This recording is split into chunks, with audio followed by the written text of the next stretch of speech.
তোমাদেরকে আজকে এমন একটা ঘটনা শোনাবো যেটা শোনার পরে তোমরা তোমাদের চোখেই বোকা হয়ে যাবা।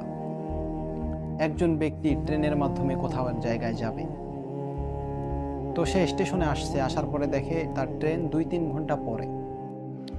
সে এখন বিশ্রাম নেওয়ার জন্য বিশ্রামগারে প্রবেশ করেছে। বিশ্রামগারে প্রবেশ করার পর দেখে যে বিশ্রামগার ময়লা হয়ে পড়ে আছে। সে বিশ্রামগারটাকে পরিষ্কার করছে। এরপরে দেখে যে বিশ্রামগারের লাইটটা অফ হয়ে আছে বা বন্ধ বা নষ্ট। সে নিজের টাকা দিয়ে লাইট কিনে সেখানে বিশ্রামগারে লাগিয়ে দিয়েছে। এরপর দেখে যে ফ্যানটা নষ্ট, ফ্যানটা ঘোরে না। তো কি করছে, 2-3 ঘন্টা সে এখানে থাকবে। সে ওই 2-3 ঘন্টার জন্য ফ্যান কিনে লাগানোর জন্য সব কিছু রেডি করেছে। এমন তো অবস্থায় ট্রেনটা চলে আসছে। এখন সে কি করবে? সব কিছু সেখানে রেখে তার গন্তব্যস্থলে যাওয়ার জন্য ট্রেনে উঠে পড়েছে।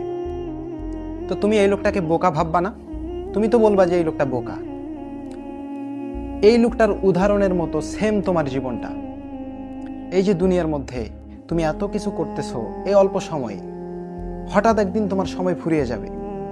তাহলে তুমি কিসের জন্য এত কিছু করতেছো? হঠাৎ ওই লোকটার মতো তোমাকে চলে যেতে হবে সব কিছু ফেলে রেখে।